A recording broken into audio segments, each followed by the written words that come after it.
Hi everyone, welcome to my channel. ತಮ್ಮೆಲ್ಲರಿಗೂ ನಮ್ಮ ಚಾನಲ್ಗೆ ಸ್ವಾಗತ ಕೋರುತ್ತಾ ಇವತ್ತಿನ ವಿಡಿಯೋದಲ್ಲಿ 2025-26ನೇ ಸಾಲಿನ ನವೋದಯ ಪ್ರವೇಶ ಪರೀಕ್ಷೆಗೆ ಅರ್ಜಿ ಸಲ್ಲಿಸಿ ಸಿದ್ಧತೆ ನಡೆಸುತ್ತಿರುವಂತಹ ವಿದ್ಯಾರ್ಥಿಗಳಿಗೋಸ್ಕರ ಇವತ್ತು ಮೆಂಟಲ್ ಎಬಿಲಿಟಿಗೆ ಸಂಬಂಧಪಟ್ಟಂತಹ 2021ನೇ ಸಾಲಿನ ಪ್ರಶ್ನೆ ಪತ್ರಿಕೆಯನ್ನು ಯಾವ ರೀತಿ ಸಾಲ್ವ್ ಮಾಡಬೇಕನ್ನೋದನ್ನು ತಮಗೆ ತಿಳಿಸ್ಕೊಡ್ತಾ ಹೋಗ್ತೀನಿ. ಇನ್ನು ತಾವುಗಳು ನಮ್ಮ ಚಾನಲ್ ಫಸ್ಟ್ ಟೈಮ್ ನೋಡ್ತಾ ಇರೋರು ನಮ್ಮ ಚಾನಲನ್ನು ಸಬ್ಸ್ಕ್ರೈಬ್ ಆಗಿ ಅಂತ ತಿಳಿಸುತ್ತಾ, ಈಗಾಗಲೇ ನಾನು 20ನೇ ಪ್ರಶ್ನೆವರೆಗಿನ ಸಮಸ್ಯಾ ಚಿತ್ರಗಳನ್ನು ಬಿಡಿಸುವುದು ಹೇಗೆ ಅಂತ ತಿಳಿಸ್ಕೊಟ್ಟಿದ್ದೆ. ಈಗ 21ನೇ ಪ್ರಶ್ನೆ ನೋಡ್ಬೋದು. ಇಲ್ಲಿ ಸೂಚನೆಗಳು 21ರಿಂದ 24ರವರೆಗಿನ ಪ್ರಶ್ನೆಗಳಲ್ಲಿ ಎಡಭಾಗದಲ್ಲಿ ಸಮಸ್ಯೆ ಆಕೃತಿಯ ಒಂದು ಜ್ಯಾಮಿತೀಯ ಆಕೃತಿಯ ಒಂದು ಭಾಗ ನೀಡಲಾಗಿರುತ್ತೆ. ಇಲ್ಲಿದೆಯಲ್ಲ, ಈ ಭಾಗವನ್ನು ನೀಡಲಾಗಿದೆ ಮತ್ತು ಅದರ ಮಿಕ್ಕ ಭಾಗ ಅಥವಾ ಉಳಿದಿರುವ ಭಾಗ ಬಲಭಾಗದಲ್ಲಿರುವ ABCD ಎಂಬ 4 ಉತ್ತರದ ಆಕೃತಿಗಳಲ್ಲಿ ಒಂದಾಗಿರುತ್ತೆ. ಸಮಸ್ಯೆ ಆಕೃತಿಯನ್ನು ಪೂರ್ಣಗೊಳಿಸುವ ಆಕೃತಿಯನ್ನು ಬಲಭಾಗದಿಂದ ಕಂಡುಹಿಡಿಯಬೇಕು ಅಂತ ತಿಳಿಸಿದ್ದಾರೆ ಮತ್ತು ಅದರ ಆನ್ಸರ್ನ OMRನಲ್ಲಿ ತಾವು ಇಲ್ಲಿ ಭರ್ತಿ ಮಾಡಬೇಕಾಗುತ್ತೆ.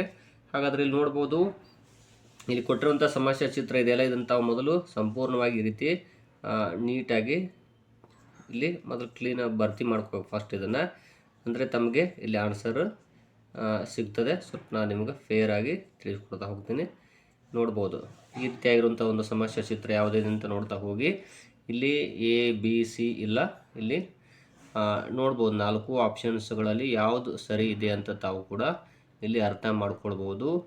ಇಲ್ಲಿ 4 ಆಪ್ಷನ್ಸ್ಗಳಲ್ಲಿ A ಅಥವಾ C ಇಲ್ಲ ಮತ್ತು B ಕೂಡ ಇಲ್ಲ. ಇಲ್ಲಿ D ಆಪ್ಷನ್ ಇದೆಯಲ್ಲ, ಅದು ಕರೆಕ್ಟಾಗಿದೆ ನೋಡ್ಬೋದು ತಾವು. ಹಾಗಾಗಿ ಇಲ್ಲಿ D ಆಗುತ್ತೆ. ಇನ್ನು ಎರಡನೇ ಆಪ್ಷನ್ ನೋಡ್ಬೋದು, ಇಲ್ಲಿ ಕೊಟ್ಟಿರುವಂಥ ಒಂದು ಸಮಸ್ಯೆ ಚಿತ್ರ ಇದೆಯಲ್ಲ, ಇಲ್ಲಿ ನೋಡ್ಬೋದು ತಾವು. ಇದನ್ನು ಈ ರೀತಿಯಾಗಿ ತಾವು ಇಲ್ಲಿ ನೀಟಾಗಿ ಭರ್ತಿ ಮಾಡಬೇಕಾಗುತ್ತೆ ಈ ರೀತಿ. ಸೊ ಈ ರೀತಿ ಇದ್ದಾಗ ಇದರದ ಸಮಸ್ಯೆ ಚಿತ್ರ ಯಾವುದಾಗುತ್ತೆ ಅಂತ ನೋಡ್ಬೋದು. ಇಲ್ಲಿ ನೋಡಿ, ಇಲ್ಲಿ A ಇಲ್ಲ, ಸೊ B ಕೂಡ ಇಲ್ಲ, ಅದೇ ರೀತಿ Cನೂ ಇಲ್ಲ, ಬಟ್ D ಇಲ್ಲ, ಆದರೆ C ಇದೆ ನೋಡಿ. ಸೊ ಹಾಗಾಗಿ ಇಲ್ಲಿ C ಆಪ್ಷನ್ ಆಗುತ್ತದೆ. ಇಲ್ಲಿ ನೋಡ್ಬೋದು 23ನೇ ಪ್ರಶ್ನೆ ಇಲ್ಲಿದೆಯಲ್ಲ, ಈ ರೀತಿ ತಾವು ಇಲ್ಲಿ ಕ್ಲೋಸ್ ಮಾಡ್ಕೋಬೇಕು, ಆವಾಗ ಗೊತ್ತಾಗುತ್ತೆ ಆನ್ಸರ್ ಯಾವುದು ಅಂತ. ಇಲ್ಲಿ D ಇಲ್ಲ ನೋಡ್ಬೋದು, ಯಾಕಂದರೆ ಇಲ್ಲಿ ಇರುವಂಥ ಭಾಗ ಯಾವುದು ಅಂತ ನೋಡ್ತಾ ಹೋದಾಗ D ಇಲ್ಲ ಮತ್ತು C ಕೂಡ ಇಲ್ಲ, ಅದೇ ರೀತಿ ಇಲ್ಲಿ A ಕೂಡ ಇಲ್ಲ, ಬಟ್ ಇಲ್ಲಿ B ಆಪ್ಷನ್ ಇದೆಯಲ್ಲ ಅದು ಕರೆಕ್ಟ್ ಆಗಿದೆ. ಇನ್ನು ನೆಕ್ಸ್ಟ್ ನೋಡ್ಬೋದು, ಇಲ್ಲಿ ಕೊಟ್ಟಿರುವಂಥ ಭಾಗವನ್ನು ಇಲ್ಲಿ ತಾವು ನೋಡ್ಬೋದು. ಇಲ್ಲಿ ಈ ರೀತಿ ಭರ್ತಿ ಮಾಡಿಕೊಂಡಾಗ ತಮಗೆ ಗೊತ್ತಾಗುತ್ತೆ. ನೋಡ್ಬೋದು ಇಲ್ಲಿ. ಹಾಗಾದರೆ ಯಾವ ಸಮಸ್ಯೆ ಚಿತ್ರ ಇದೆ ಅಂತ ತಾವು ಹೇಳ್ಬೋದು. ಇಲ್ಲಿ ನೋಡ್ತಾ ಹೋಗಿ ಯಾವುದು ಆನ್ಸರ್ ಆಗುತ್ತೆ ಅಂತ. ಇಲ್ಲಿ ನೋಡ್ಬೋದು A ಇಲ್ಲ, ಅದೇ ರೀತಿಯಾಗಿ ಇಲ್ಲಿ ನೆಕ್ಸ್ಟು ನೋಡ್ತಾ ಹೋಗ್ಬೋದು ಕರೆಕ್ಟಾಗಿ ಯಾವುದು ಬರುತ್ತೆ ಅಂತ. ಇಲ್ಲಿ D ಕೂಡ ಇಲ್ಲ, ಅದೇ ರೀತಿಯಾಗಿ ಇನ್ನು ನೆಕ್ಸ್ಟು C ಆಪ್ಷನ್ ಕೂಡ ಇಲ್ಲ, ಬಟ್ B ಇದೆಯಲ್ಲ ಅದು ಕರೆಕ್ಟ್ ಆಗಿದೆ. ಹಾಗಾಗಿ ಇಲ್ಲಿ B ಆಪ್ಷನ್ ಆಗುತ್ತದೆ. ಇನ್ನು 25ರಿಂದ 28ರವರೆಗಿನ ಪ್ರಶ್ನೆಗಳಲ್ಲಿ ಎಡಭಾಗದಲ್ಲಿ ಒಂದು ಸಮಸ್ಯೆ ಆಕೃತಿಯನ್ನು ಇಲ್ಲಿ ಕೊಡಲಾಗಿರುತ್ತೆ ಮತ್ತು ಬಲಭಾಗದಲ್ಲಿ 4 ಆಪ್ಷನ್ಸ್ಗಳನ್ನು ಕೊಡಲಾಗಿದೆ. ಇದರಲ್ಲಿ 4 ಉತ್ತರಗಳಲ್ಲಿ ಯಾವ ಆನ್ಸರು ಇಲ್ಲಿ ಕನ್ನಡಿಯನ್ನು XY ಜಾಗಕ್ಕೆ ಈ ರೀತಿ ನೋಡ್ಬೋದು, ಇಲ್ಲಿ ಇಟ್ಟಾಗ ಅಥವಾ ಹಿಡಿದಾಗ ಸಮಸ್ಯೆ ಆಕೃತಿಯ ಕನ್ನಡಿಯ ಪ್ರತಿಬಿಂಬ ಇಲ್ಲಿ ಯಾವ ಕಡೆ ಸರಿಯಾಗಿ ಹೊಂದುತ್ತೆ ಅನ್ನೋದನ್ನು ತಾವು ಇಲ್ಲಿ ಚೆಕ್ ಮಾಡಬೇಕಾಗುತ್ತೆ. ಇಲ್ಲಿ ಒಂದು ಸಮಸ್ಯೆ ಆಕೃತಿಯನ್ನು ಇಡಲಾಗಿರುತ್ತೆ, ಅದರ ಮುಂದ್ಗಡೆ ಇಲ್ಲಿ ಕನ್ನಡಿಯನ್ನು XY ಜಾಗಕ್ಕೆ ಹಿಡಿದಾಗ ಅದರ ಪ್ರತಿಬಿಂಬ ಯಾವ ರೀತಿ ಮೂಡುತ್ತೆ, ಇದೊಂದು ಕನ್ನಡಿಯನ್ನು ಹಿಡಿದಾಗ ಇದರ ಪ್ರತಿಬಿಂಬ ಯಾವ ರೀತಿ ಮೂಡುತ್ತೆ ನೋಡ್ಬೋದು. ಇಲ್ಲಿ 4 ಆಪ್ಷನ್ಸ್ಗಳಲ್ಲಿ ನಾನು ಮೊನ್ನೆನೇ ಹೇಳಿದೆ ಈ ಬಗ್ಗೆ. ಇಲ್ಲಿರುವಂಥ ಭಾಗಗಳು ಈ ಕಡೆ ಬರ್ತಾವೆ, ಆದರೆ ಅವು ಏನಾಗುತ್ತೆ ಅಂದರೆ ನೋಡ್ಬೋದು, ಈ ಕಡೆ ಇರುವಂಥ ಚಿತ್ರ ಈ ಕಡೆ ಬರುತ್ತೆ, ಈ ಕಡೆ ಇರುವಂಥ ಚಿತ್ರ ಈ ಕಡೆ ಬರುತ್ತೆ. ಹಾಗಾದರೆ ನೋಡ್ತಾ ಹೋಗ್ಬೋದು, ಇಲ್ಲಿ 4 ಆಪ್ಷನ್ಸ್ಗಳಲ್ಲಿ ನೋಡ್ಬೋದು. ಇಲ್ಲಿ ಮೊದಲು ಖಾಲಿ ಇದೆ, ಇಲ್ಲಿ ಒಂದು ಸಣ್ಣ ವೃತ್ತ ಇರುತ್ತೆ. ಹಾಗಾದರೆ ಇಲ್ಲಿ ವೃತ್ತ ಬರುತ್ತೆ, ಇಲ್ಲಿ ಖಾಲಿ ಇರುತ್ತೆ. ನೋಡ್ತಾ ಹೋಗಿ ಇಲ್ಲಿ 4 ಆಪ್ಷನ್ಸ್ಗಳಲ್ಲಿ ಇರೋದು ಯಾವುದು ಅಂದರೆ ಇಲ್ಲಿದೆ ನೋಡಿ. ಸೊ ಇಲ್ಲಿ A ಆಪ್ಷನ್ ಆಗುತ್ತದೆ. ಇನ್ನು ನೆಕ್ಸ್ಟು ಇಲ್ಲಿರುವಂಥ ಏರೋ ಮಾರ್ಕ್ ನೋಡ್ಬೋದು, ಇಲ್ಲಿ 2 ತ್ರಿಭುಜಗಳಿವೆ ನೋಡ್ಬೋದು. ಹಾಗಾದರೆ ಇಲ್ಲಿ ಏನು ನಾನು ಆಗಲೇ ಹೇಳಿದಾಗೆ ಮೇಲಿರುವಂಥ ಚಿತ್ರ ಕೆಳಗಡೆ ಬರುತ್ತೆ, ಕೆಳಗಡೆ ಇರುವಂಥ ಚಿತ್ರ ಮೇಲೆ ಹೋಗುತ್ತೆ ಅಂತ ಹೇಳಿದ್ದೆ. ಸೊ ನೋಡಿ, ಇಲ್ಲಿರುವಂಥ ತ್ರಿಭುಜ ಇದೆಯಲ್ಲ, ಇದು ಏನಾಗುತ್ತೆ ಅಂದರೆ ಮೇಲ್ಗಡೆ ಬರುತ್ತೆ, ಇದು ಕೆಳಗಡೆ ಬರುತ್ತೆ. ಮತ್ತು ಏರೋ ಮಾರ್ಕ್ ಇದಾವಲ್ಲ, ಇದು ಮೇಲ್ಗಡೆ ಹೋಗಿರುತ್ತೆ, ಇದು ಕೆಳಗಡೆ ಬಂದಿರುತ್ತೆ. ಹಾಗಾದ್ರೆ ನೋಡ್ತಾ ಹೋಗಿ ಇಲ್ಲಿರುವಂಥ ತ್ರಿಭುಜ ಇದೆಯಲ್ಲ, ಮೇಲ್ಗಡೆ ಬಂದಿದೆ, ಇದು ನೋಡ್ಬೋದು ಕೆಳಗಡೆ ಬಂದಿದೆ, ಆದರೆ ಏರೋ ಮಾರ್ಕ್ಗಳು ಸೇಮ್ ಇದೆ. ಸೊ ಇದು ಆಗುವುದಿಲ್ಲ. ಮತ್ತು ನಾನು ಆಗಲೇ ಹೇಳಿದಾಗ ಇಲ್ಲಿ ನೋಡ್ಬೋದು, ಇಲ್ಲಿ ಫಸ್ಟಿಗೆ ಈ ತ್ರಿಭುಜ ಬಂದಿದೆ, ಆದರೆ ಬರಬೇಕಾಗಿರೋದು ಯಾವುದು ಅಂದರೆ ಇದು, ಹಾಗಾಗಿ ಇದು ಕೂಡ ಆಗೋದಿಲ್ಲ. ನೆಕ್ಸ್ಟ್ ಇಲ್ಲಿ ನೋಡ್ಬೋದು, ಇಲ್ಲಿ ಕಡೆಗಿರುವಂಥ ಚಿತ್ರ ಇದೆಯಲ್ಲ, ಈ ಏರೋ ಮಾರ್ಕು ಮೇಲೆ ಹೋಗಿರಬೇಕಾಗಿತ್ತು, ಬಟ್ ಇಲ್ಲಿ ಏನಾಗಿದೆ ಅಂದರೆ ಕೆಳಗಡೆ ಬಂದಿದೆ. ಬಟ್ ಇಲ್ಲಿ ನೋಡ್ಬೋದು ಸಿ ಆಪ್ಷನ್ ಬಿಟ್ಟ ಮೇಲೆ ಡಿ ಆಪ್ಷನ್ ನೋಡ್ರಿ ಅದು ಕರೆಕ್ಟ್ ಆಗಿದೆ, ಹಾಗಾಗಿ ಇಲ್ಲಿ ಡಿ ಆಗುತ್ತದೆ. ಇನ್ನು ಇಲ್ಲಿ ನೋಡ್ಬೋದು ಬಿ ಇ ಎನ್ ಡಿ ಅಂತ ಇದೆಯಲ್ಲ, ಇದನ್ನು ನಾವು ಕನ್ನಡಿಯಲ್ಲಿ ಹಿಡಿದಾಗ ಯಾವ್ದು ಆಪ್ಷನ್ಸ್ ಬರುತ್ತದೆ ಅಂತ ನೋಡ್ಬೋದು. ಇದು ಆಗುವುದಿಲ್ಲ, ಇದು ಕೂಡ ಆಗೋದಿಲ್ಲ, ಇದು ಕೂಡ ಆಗೋದಿಲ್ಲ, ಯಾಕಂದರೆ ಇಲ್ಲಿ ಎನ್ ಮತ್ತು ಇ ಇದೆಯಲ್ಲ ನೋಡ್ಬೋದು. ಸೊ ಇಲ್ಲಿ ಎ ಆಪ್ಷನ್ ಆಗುತ್ತದೆ. ಇನ್ನು ನೆಕ್ಸ್ಟ್ ನೋಡ್ಬೋದು ಇಲ್ಲಿ 28ನೇ ಪ್ರಶ್ನೆಯನ್ನು, ಇಲ್ಲಿರುವಂತಹ ಏರೋ ಮಾರ್ಕ್ ಇದೆಯಲ್ಲ, ಇದು ತ್ರಿಭುಜ ಮತ್ತು ಚೌಕ. ಈ ಚೌಕ ಈ ಕಡೆ ಬರುತ್ತೆ, ಈ ತ್ರಿಭುಜ ಈ ಕಡೆ ಬರುತ್ತೆ. ಹಾಗಾದರೆ 4 ಆಪ್ಷನ್ಸ್ಗಳು ನೋಡ್ತಾ ಹೋಗೋಣ. ಇಲ್ಲಿ ವೃತ್ತ ಮಾತ್ರ ಸೇಮ್ ಇರುತ್ತೆ. ಹಾಗಾದರೆ ಇಲ್ಲಿ ನೋಡ್ತಾ ಹೋಗಿ, ಇದು ಬಿ ಇಲ್ಲ ಮತ್ತು ಎ ಕೂಡ ಇಲ್ಲ. ಅದೇ ರೀತಿ ಇಲ್ಲಿ ನೋಡ್ಬೋದು ಡಿ ಕೂಡ ಇಲ್ಲ, ಬಟ್ ಸಿ ಆಗುತ್ತದೆ. ನೆಕ್ಸ್ಟ್ 29ನೇ ಪ್ರಶ್ನೆ ನೋಡ್ಬೋದು. ಇಲ್ಲಿ ಏನಿದೆ ಅಂದರೆ 29ರಿಂದ 30ರವರೆಗಿನ ಪ್ರಶ್ನೆಗಳಲ್ಲಿ ಎಡಭಾಗದಲ್ಲಿ ಸಮಸ್ಯೆ ಆಕೃತಿಯಲ್ಲಿ ತೋರಿಸಿದಂತೆ ಒಂದು ಕಾಗದದಿಂದ ಹಾಳೆಯನ್ನು ಮಡಚಲಾಗಿರುತ್ತದೆ ಮತ್ತು ಆಗ ಒಂದು ಇಲ್ಲಿ ಹೋಲ್ ಕೂಡ ಮಾಡಲಾಗಿರುತ್ತೆ. 4 ಆಪ್ಷನ್ಸ್ಗಳಲ್ಲಿ ಅದರಲ್ಲಿ ಯಾವುದು ಉತ್ತರ ಅನ್ನೋದನ್ನು ತಾವು ಕಂಡುಹಿಡಬೇಕಾಗುತ್ತೆ. ಅಂದರೆ ಆ ಕಾಗದದ ಹಾಳೆಯನ್ನು ಬಿಡಿಸಿದಾಗ ಅದು ಹೇಗೆ ಕಾಣುತ್ತೆ ಅನ್ನೋದನ್ನು ತಾವು ಇಲ್ಲಿ ಕಂಡುಹಿಡಬೇಕು. ನೋಡ್ಬೋದು, ಮೊದಲಿಗೆ ಈ ರೀತಿ ಇರುವಂತಹ ಒಂದು ಹಾಳೆಯನ್ನು ಈ ರೀತಿ ಕಟ್ ಮಾಡಲಾಗಿರುತ್ತೆ. ಇಲ್ಲಿ ನೋಡ್ತಾ ಹೋಗಿ ಇಲ್ಲಿ ಆಪ್ಷನ್ಸ್ಗಳಲ್ಲಿ ಯಾವುದಾಗುತ್ತೆ ಅಂತ ತಾವು ಇಲ್ಲಿ ಹೇಳಬಹುದು. ಹಾಗಾದರೆ ಇಲ್ಲಿ ನೀವು ನೋಡ್ತಾ ಹೋಗ್ಬೋದು, ಇಲ್ಲಿರುವಂತಹ ಒಂದು ಭಾಗ ಇದೆ ನೋಡಿ. ಇಲ್ಲಿ ಫಸ್ಟ್ ಈ ಭಾಗ ಇತ್ತು, ನೆಕ್ಸ್ಟ್ ಈ ಭಾಗ ಬಂತು. ಇದೇ ಭಾಗವನ್ನು ಏನು ಮಾಡಿದ್ದಾರೆ ಇಲ್ಲಿ ಈ ರೀತಿ ಕಟ್ ಮಾಡಲಾಗಿರುತ್ತೆ. ಹಾಗಾದರೆ ಈ ಕಟ್ ಮಾಡಲಾದಂತಹ ಒಂದು ಭಾಗ ಇದೆಯಲ್ಲ, ಇದೇ ಸೇಮ್ ಎಲ್ಲ ಕಡೆನೂ ಬರುತ್ತೆ ಅದು. ಸೊ ಆಗ ನೋಡ್ತಾ ಹೋದಾಗ ಇಲ್ಲಿ ಬಿ ಆಗುವುದಿಲ್ಲ ಮತ್ತು ಎ ಆಗುವುದಿಲ್ಲ ಮತ್ತು ಡಿ ಕೂಡ ಆಗುವುದಿಲ್ಲ. ಬಟ್ ಸಿ ಆಪ್ಷನ್ ಇದೆಯಲ್ಲ ನೋಡ್ತಾ ಹೋಗ್ಬೋದು, ಸೇಮ್ ಇರುತ್ತದೆ, ಹಾಗಾಗಿ ಸಿ ಆಗುತ್ತೆ.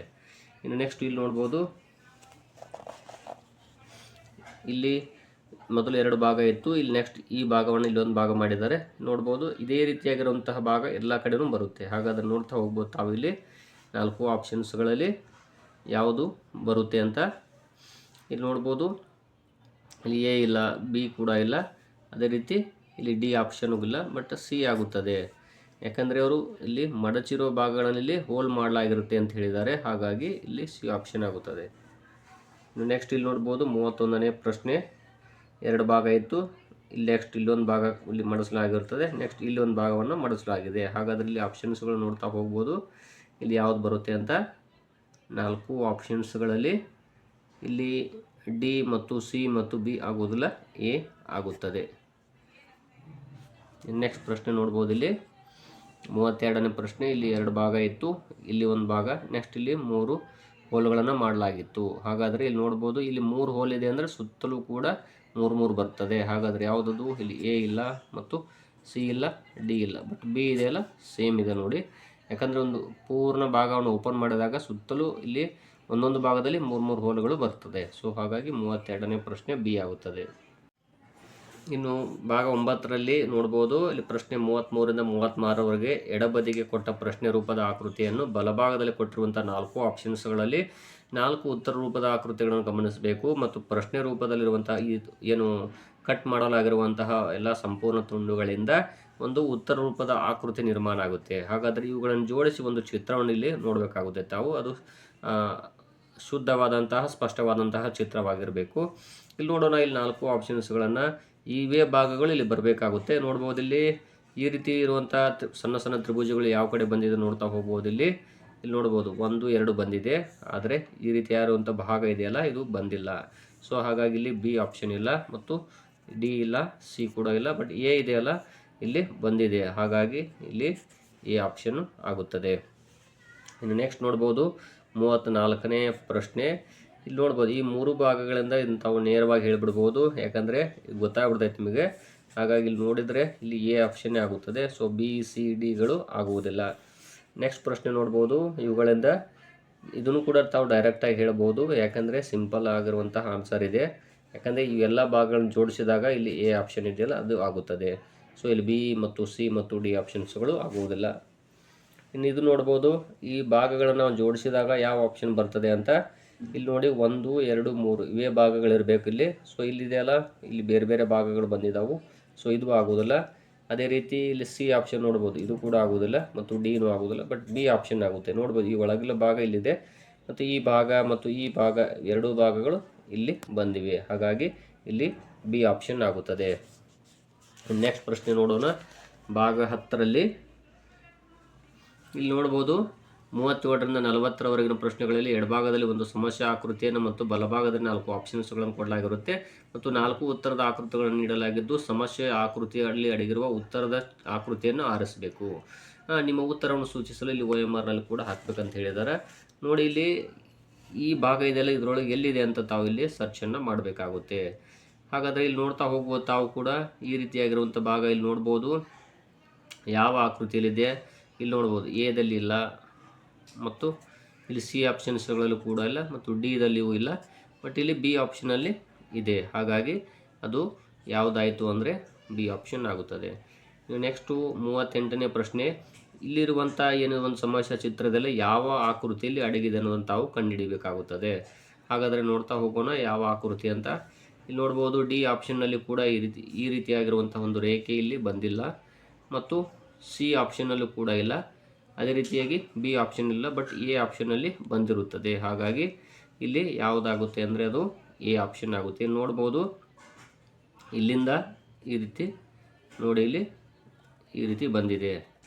ಸೊ ಇಲ್ಲಿ ಎ ಆಪ್ಷನ್ ಆಗುತ್ತದೆ. ನೆಕ್ಸ್ಟ್ ಇಲ್ಲಿ ನೋಡ್ಬೋದು 39ನೇ ಪ್ರಶ್ನೆ. ಈ ರೀತಿಯಾಗಿರುವಂಥ ಒಂದು ಆಕೃತಿ ಇಲ್ಲಿ ಎಲ್ಲಿ ಬಂದಿದೆ ಅಂದರೆ ನೇರವಾಗಿ ಹೇಳ್ತೀರಿ, ಇಲ್ಲಿ ನೋಡ್ಬೋದು ನಡುವೆ ಇದೆ. ಸೊ ಎ ಆಪ್ಷನ್ ಆಗುತ್ತದೆ. ನೆಕ್ಸ್ಟು ಈ ರೀತಿ ಇರುವಂಥ ಸಮಸ್ಯೆ ಚಿತ್ರ ಎಲ್ಲಿ ಬಂದಿದೆ ಅಂದರೆ ಸೊ ಇಲ್ಲಿ ನೋಡ್ಬೋದು ಬಿ ಆಪ್ಷನ್ ಇಲ್ಲ ಮತ್ತು ಸಿ ಮತ್ತು ಡಿ ಅಲ್ಲಿಲ್ಲ, ಎ ಆಪ್ಷನಲ್ಲಿ ಬಂದಿದೆ. ಈ ರೀತಿಯಾಗಿ ನೋಡ್ಬೋದು ಇಲ್ಲಿ ಬಿ ಟೈಪ್ ಬಂದಿದೆ. ಸೊ ಇಲ್ಲಿ ಬಿ ಆಪ್ಷನ್ ಆಗುತ್ತದೆ.